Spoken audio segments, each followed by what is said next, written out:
All right, here we go. Nice and easy, nice and easy.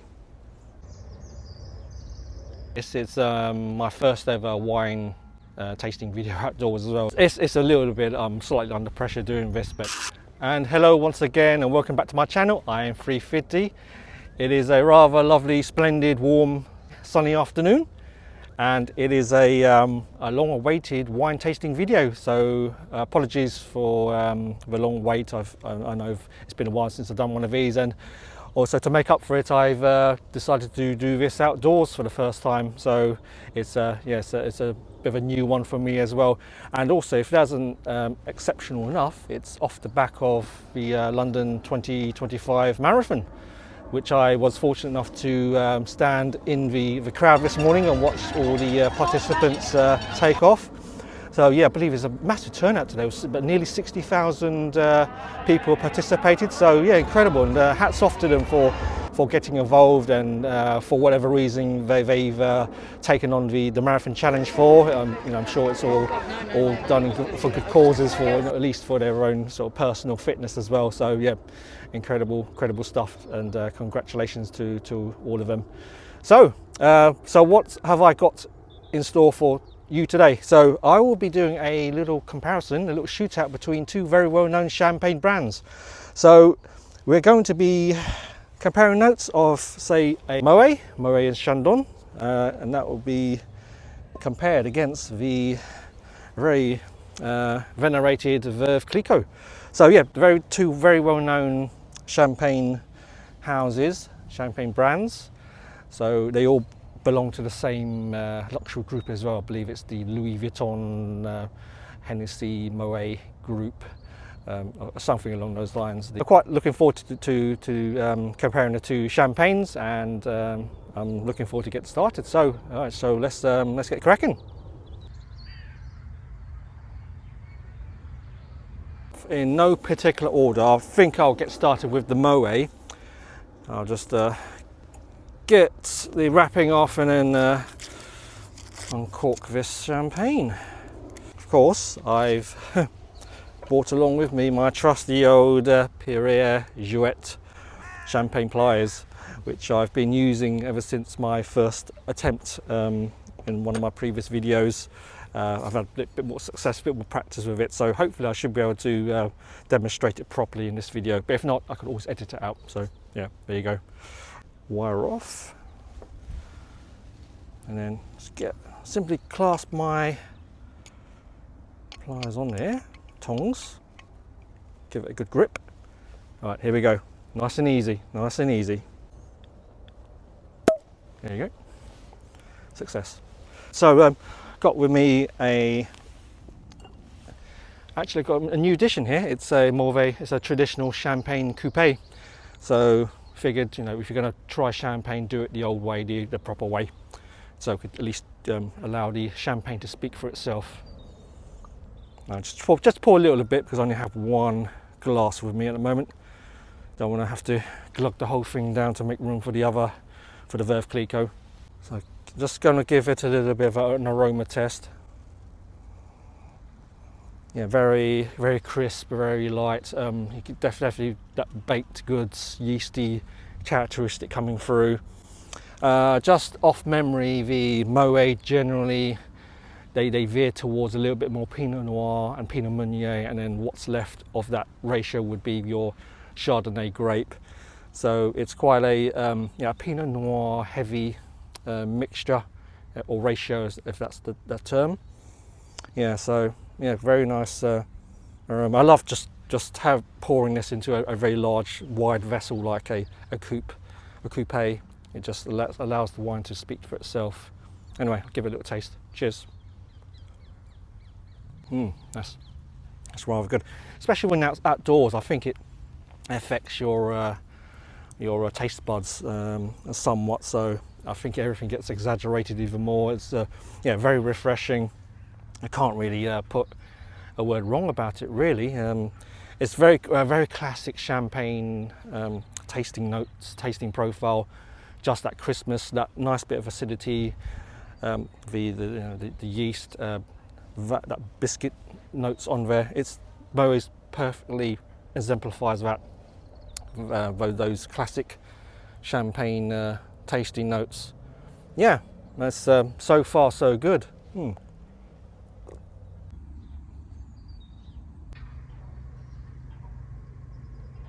So I just gave myself a little bit of a top up, and alas, as with many of my vlogs, they're not scripted, there's nothing predetermined, and I'm just sort of rolling with it as I go along. So I'll just try and see if I could sort of share a little bit more insight into the champagne. It's had a few minutes to breathe a little bit, and yeah, hopefully I'll be able to pick something a little bit more up.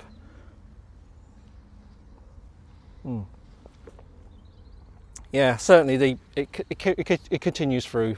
Very extremely refreshing, especially you know, with this weather and just just sitting outdoors. It's yeah, can't think of a bad thing to fault it really. I know that Moët champagnes started out a bit of a ropey reputation, I would say, but then I believe ever since they merged with Louis Vuitton back in the late 70s, the consistency of the champagne, the product itself, improved significantly. So pretty much you could open up any bottle of modern Moët and you could be confident that it will taste great and as you expect if you are very familiar with the taste of Moët. So they were founded in the sort of late 1700s. So yeah, so we're pushing sort of the late 18th century by a chap called Claude Moët, and similar to say with Veuve Clicquot, it was around that same era where they started to put champagne on the map, so to speak, and their day-to-day duties was really to quench the thirst of the French high society, really. And it just kind of took off from there. Yeah, anyway, so I'm going to have a little bit more of this and now we'll then move on to the Veuve Clicquot. Cheers.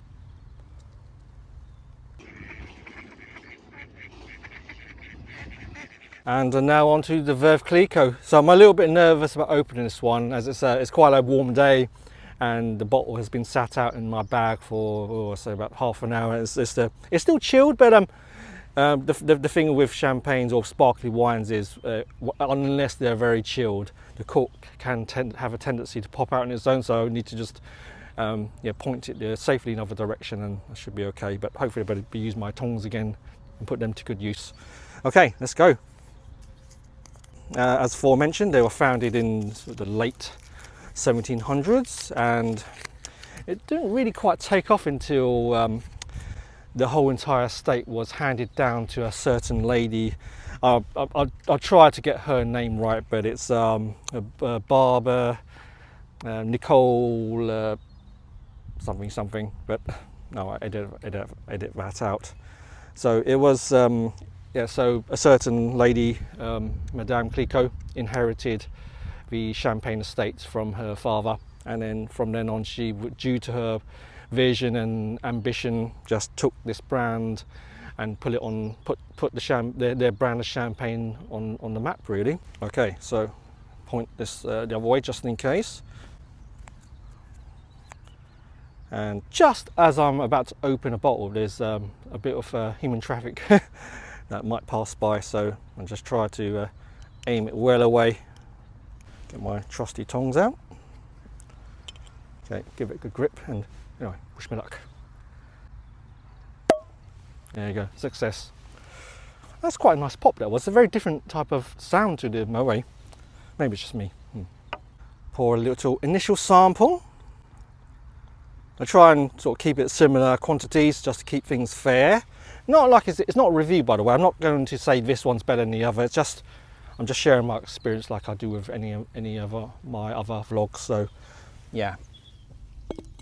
So the colour, it's certainly a little bit more gold, that more classic champagne colour, and the mousse is actually, the bubbles are a bit larger than the ones from the Moët.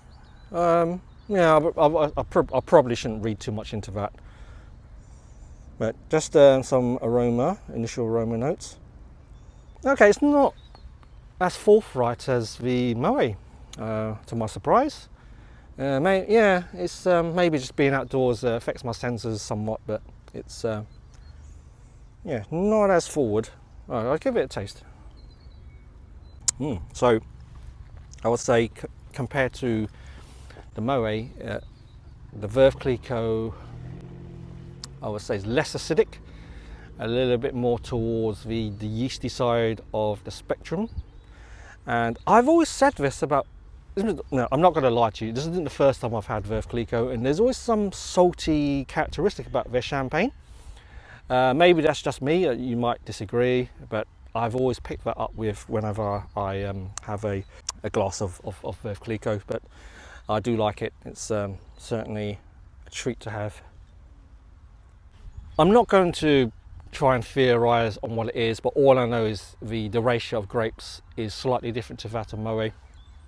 It's much more heavily leaning towards Pinot Noir, and then the rest of it is a sort of a seesaw between the Pinot Meunier and the Chardonnay. I believe that even the ratio of grapes that the Veuve Clicquot vineyards grow is heavily towards Pinot Noir, which again reflects the ratio of what they use in the making of their champagne. Yeah. Because of that aforementioned saltiness, I would say if you're, if you were thirsty, nice warm day, you may find the Moët a little bit more uplifting and more refreshing, just because that acidity and that freshness certainly helps. Where I would say you were eating, having food, say if you had this with a nice a bit of fish or cheese perhaps, I think Veuve Clicquot would go really nice as well. I certainly would be a very happy bunny if I were to pair this with with something as tasty as a nice cheese and a little bit of bread or something. Yeah, no, all very good so far, and cheers.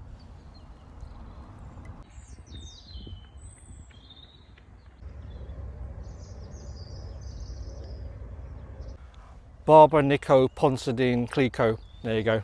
Finally got her name right. I wasn't going to end this vlog without actually pronouncing her name properly.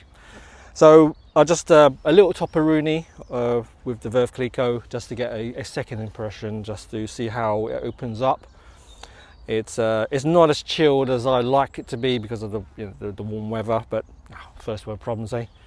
But I'm going to give it another smell and then another taste as well, and then see how let's determine whether it comes across a little bit better or any worse. We'll see. Cheers. Certainly the acidity, that zestiness, you don't have that in a Veuve Clicquot. It's still a very savoury tasting champagne, if that's the right term, more of an aperitif, I would say. Certainly, yeah. So it can give you an appetite, this champagne, I'd say. So definitely pair it with food, I would say, and you can't do any wrong. I've enjoyed both champagnes, to be honest. I'm not going to pick one over the other. I think it just depends on your preference and circumstance, really. If it's just purely drinking, you're thirsty, it's a nice hot day, then yeah, a nice chilled bottle of Moët will go down a treat. But I don't think you do wrong with Veuve Clicquot either. But I'll say Veuve Clicquot would match food a little bit better, in my opinion. Just for that, it's just its tasting profiles, I think, would be more aligned to those savoury notes that you get from just from food. Yeah, I certainly enjoyed this. It's my first ever wine tasting video outdoors as well. So there's people walking past or looking over, and it's quite a it's a little bit slightly under pressure doing this, but it's fine. It's what I do, and I'm sure I'm going to do some more wine tasting videos outdoors in the future. As if that's the kind of thing you like to watch. That's about it from me. So I hope you enjoyed that video, and if you're new to the channel and you like what you have been seeing, then please give me a like or subscribe to my channel, as it makes all the difference. So until next time, I will bid you goodbye and have a lovely start to the week. And I'm Free Fitted and look forward to seeing you again soon with some feature content. All right, so I'll see you soon. Cheers.